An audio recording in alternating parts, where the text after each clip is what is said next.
Hi everybody, happy Saturday. I hope that you're having a great start to your weekend. I'm pretty sure I probably am. I'm currently in Prince Edward Island. I know I'm at home for this video, but I'm pre-recording it. It's Monday right now, and I just wanted to make sure that I got it out to you guys in a timely manner and that I didn't skip a beat. So here I am pre-recording and getting it done for you. And let me tell you, it's been a day so far, and it kind of is just the universe's way of teaching me some lessons as I go, I think. And so as I was, first of all, today we're going to talk about gratitude. And I was talking, or I was thinking today while I was, getting my thoughts organized and my notes organized for being able to make a video today. I was having a really hard day with the kids. Like, no listening, just no sharing, screaming, fighting, kicking each other, hitting each other, like just not a good morning. Like, I wanted to pull my hair out, I wanted to run away, and I called my mom and told her these things, and it just was like not good. And then I kind of had a thought, like I'm literally writing notes today about gratitude. And if I shift my perspective, it'll probably shift my mood. And I just kind of thought for a minute about how it's a privilege to be able to raise these kids. I've been given this job, and it's a disservice to them to not be grateful every day for, having the opportunity to be their mom. And that doesn't discount the hard days, the hard moments, or anything like that, because it's not easy. But just shifting my thoughts just kind of helped lift me out of the mood.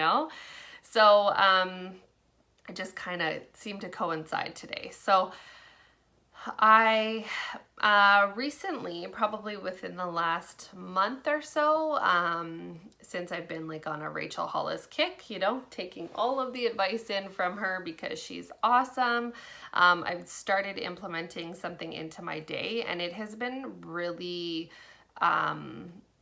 really good. I really like it. So what I've been doing is, I think she typically does this in the morning, but I personally like to do it at the end of my day. I do have the 5-minute journal, and I do start my day off with that.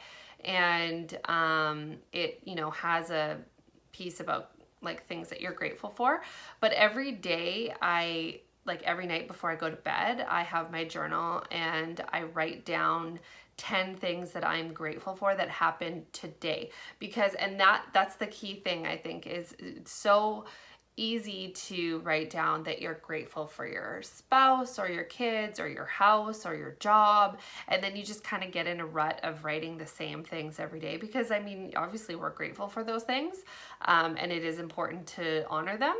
But at the same time, doing it this way and writing 10 things that specifically happened today, even on a day where it's been really hard and challenging like today has been, gives you the opportunity to see that, there's good in every day. And I have really enjoyed doing that, and I think it's an amazing way to end the day. You just kind of go to bed feeling like full, and I love it. And I also, Tony Robbins has some amazing quotes, and I want to share a couple with you, and then I'll get into some other stuff as well.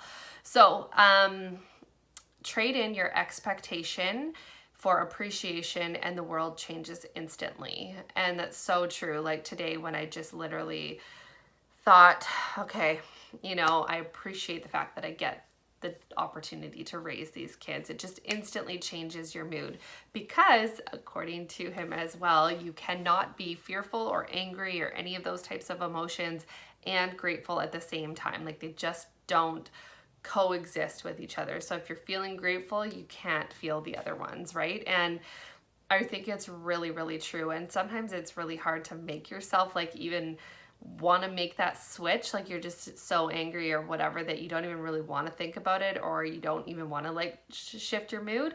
But if you kind of just do it, it really makes a difference. So the next thing that I want to share is uncommon strategies for developing greater gratitude. There's 6 strategies, and this comes from Brendon Burchard. He's the author of the Success Habits for 7 Habits of Successful People, something like that. I don't know why I can't remember the exact title of the book, but this is from his podcast, The Brendon Show. And this was kind of like the inspiration behind this video today. So number 1 is notice your complaints. So I feel like a lot of the time people complain just for the sake of something to talk about. You know, people are,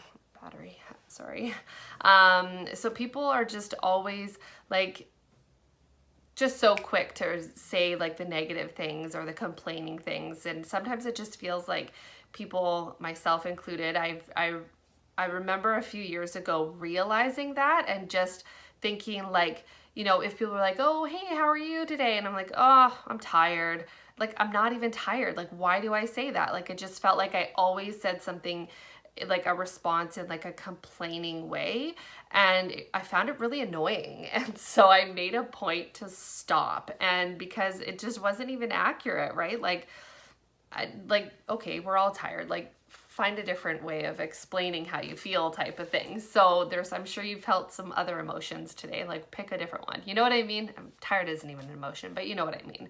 And I mean, I definitely still complain, but I do try and make a conscious effort not to be fully like just complaining all day. And if somebody like, if there's someone, say like if you work with someone and every time you ask them how they're doing, their response is some type of complaint and it's always the same one, I have no shame in being like, you know, you're always blah, blah, blah. Like, just kind of bring it to their attention. Maybe they don't even realize, like, I don't even know if it, like what made me realize that sometimes I used to do that. But once I did, I was kind of like, oh, like, why would you even want to talk to me if that's what my response is going to be all the time, you know? And so, yeah, just like take note of it and realize like, what is it that you complain about and why are you complaining about it? And he also suggests in this section to give yourself a consequence, like donating something to something that you don't support if you complain about any of these 3 things in the next week or 2 or whatever it is, like something like that, just to kind of get yourself out of the habit of doing so. The second one is gossip. Like, people, probably myself included, are really quick to talk about other people, and when you do that, you kind of get into like a negative, unless you're talking about them in like a bright way and talking about them in like a complimentary way, then that's fine. But if you're talking about them in a negative way or a dramatic way, or talking about their drama, like he even talks about gossip magazines and things like that, like it just kind of perpetuates the cycle and you're filling yourself up with like the wrong things. Like, if you're going to take the time to read something that's gossip garbage, that's not true, most likely, take the time and read something that's going to be beneficial to you in your life, right? Like, not like, you know. So that is number 2. The third one, I never, ever, ever, ever would have even, it wouldn't have crossed my mind ever. And the third one is to read historical biographies of great leaders.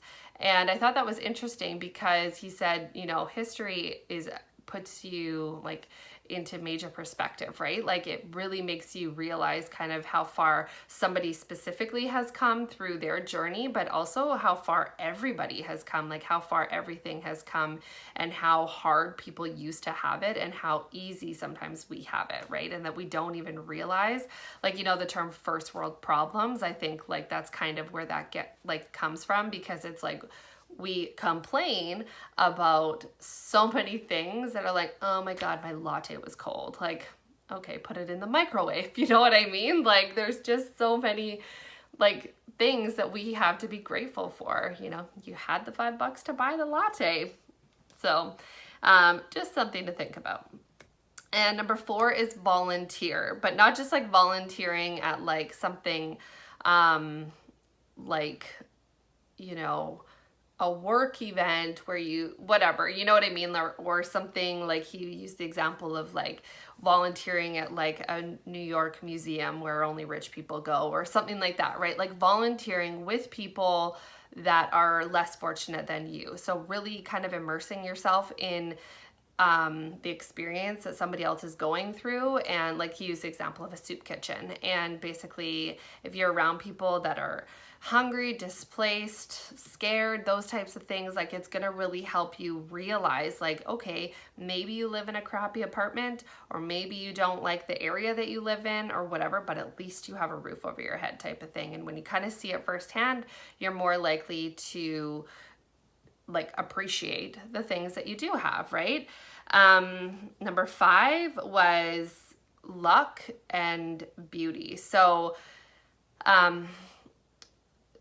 like with luck, basically, you know, recognizing the fact that like you're lucky to have the spouse that you have, you're lucky to have the kids that you have, you're lucky to have the bed to sleep in, like those types of things. Like realize the things that you have and that you're lucky to have them, because the things that you have, other people crave, right? And the beauty part he was talking about is recognizing like a beautiful sunset, recognizing beautiful gardens, like whatever, like the things around you, but recognizing them and then talking about them, like telling somebody like, hey, did you see that sunset tonight? Or did you see this or whatever? Or whoa, check out, like, you know, just different things, but not just thinking about it, like seeing it and like whatever, letting it pass you by. I feel like I'm really bad for that. Like it'll be like a nice sunset and my husband's out there like taking a picture and sending it to people like, and I'm just like, okay. Cool. But it's true, like, because then it gives you a chance, I think, to slow down and appreciate the beauty of the world around us, right? And yeah, I like that one. It was kind of eye-opening for me because it's not something that I typically do. And the next one is to write love letters. So like with like handwritten letters, not just to like your partner or whatever, but writing a letter to like your parents or your friends or whatever, but taking the time to write it down, because apparently, according to the podcast anyway, that has a better effect on your brain, because you actually feel the emotions when you write it down as opposed to just saying it out loud, and telling them like how grateful you are, why you appreciate them, and all of these types of things.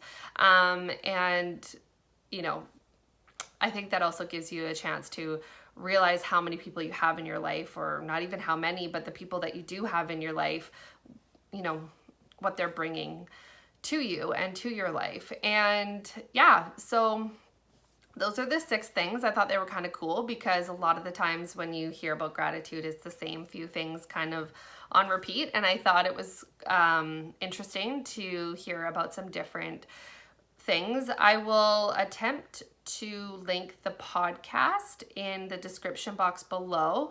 I'm not 100% sure if there's a link I can copy or whatever, but anyways, if you are interested in checking it out and hearing like more detail about the things that I just told you about, it's called The 6 Uncommon Strategies for Developing Greater Gratitude, and it's the Brendon Show, Brendon Burchard. So yeah, so anyways, I hope you guys have a great rest of your weekend, and I will see you on Monday for book club.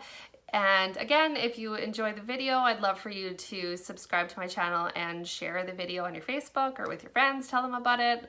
Yeah, hope you guys have a good one. I'll talk to you later.